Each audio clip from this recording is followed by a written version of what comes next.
అనగనగా ఒక ఊరిలో మన యోరోజియా ముఠా అంటే గింటోకి, షిన్పాచి, కగురా కూర్చుని అన్నం, బ్రెడ్ కలిపి లాగించేస్తున్నారు. పాపం, తిండి మీద ఉన్న ధ్యాసలో సగం కూడా పనిమీద ఉండదు వీళ్లకి. సరిగ్గా అదే సమయంలో టీవీలో ఒక బ్రేకింగ్ న్యూస్ వస్తుంది. ఒక గ్రామాన్ని రాక్షసులు పట్టి పీడిస్తున్నాయట. ఆ రాక్షసుల నుండి గ్రామాన్ని కాపాడిన వారికి ఆ ఊరి నిధి అయిన బంగారు ముల్లంగి ని బహుమతిగా ఇస్తామని ఆ ఊరి పెద్ద ప్రకటించాడు. ఇంకేముంది, బంగారం అన్న మాట వినగానే మనోళ్ల కళ్లలో కరెన్సీ నోట్లు ప్రత్యక్షమయ్యాయి. వెంటనే సామాన్లు సర్దుకుని ఆ గ్రామానికి చేరుకున్నారు.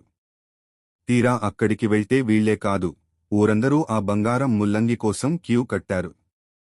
కాని విచిత్రం ఏంటంటే, వచ్చిన వారందరినీ ఆ ఊరి పెద్ద, గ్రామస్థులు కలిసి గొంతు చించుకుని మరీ వెళ్లగొడుతున్నారు.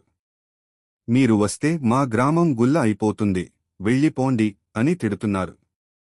అందరూ వెళ్ళిపోయినా మన గింటోకి ముఠా మాత్రం అక్కడే తిష్టవేసింది. అప్పుడే వాళ్లకి అసలు విషయం తెలిసింది.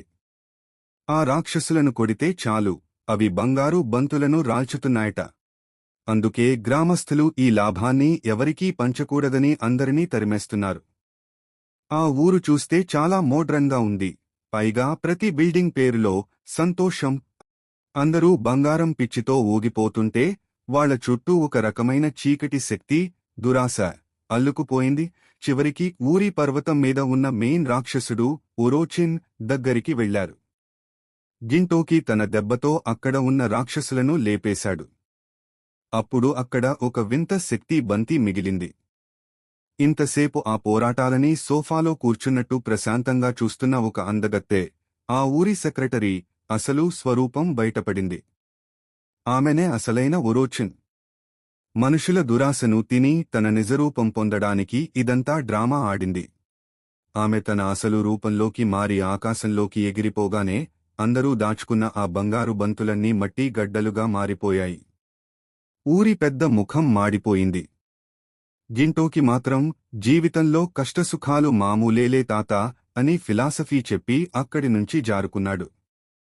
కట్ చేస్తే ఎపిసోడ్ చివర్లో మన ముగ్గురు హీరోలు రోడ్డు మీద దొరికిన ఒక 100 ఏండ్ల నాణెం కోసం కొట్టుకుంటూ కనిపిస్తారు. కథ ఇక్కడితో అయిపోలేదు. కిమికో అనే ఆవిడ గింటోకిని కలవడానికి పిలిచింది. ఆమె తన పాత అలవాట్లను మానేసి తన ప్రియుడు తసుకేతో సెటిల్ అవ్వాలని అనుకుంటోంది. కాని ఈ తసుకేగాడు ఒక నంబర్ 1 మోసగాడు. వాడు అమాంటో గ్యాంగ్ దగ్గర ఏదో దొంగిలించి ప్రాణభయంతో దాక్కున్నాడు. ఆ గ్యాంగ్ లీడర్ తసుకే పెదవికి ఉన్న రింగుని పీకేసి టార్చర్ పెడుతుంటే గింటోకి టీం ఎంట్రీ ఇచ్చింది. అసలు విషయం ఏంటంటే, తసుకే ఆ గ్యాంగ్ దగ్గర డ్రగ్స్ కొట్టేసి తన పెద్ద విగ్గు కింద దాచుకున్నాడు. గ్యాంగ్ కిమికోను బందీగా పట్టుకుని డ్రగ్స్ ఇస్తావా లేక నీ గర్ల్ ఫ్రెండ్ని చంపమంటావా అని అడిగితే, ఆ తసుకేగాడు ఆమె ఎవరో నాకు తెలియదు, ఆమె దగ్గర డబ్బు ఉందని నేను ప్రేమించినట్టు నటించా అంతే అని చెప్పి ఎస్కేప్ అవ్వబోయాడు. అది చూసి ఒళ్ళు మండిన గింటోకి వాడిని తన కర్ర కత్తితో ఒక్కటి ఇచ్చిపడేశాడు. ఆ డ్రగ్స్ ప్యాకెట్ని గాలిలోకి విసిరితే షిన్పాచి దాన్ని ముక్కలు చేసేశాడు.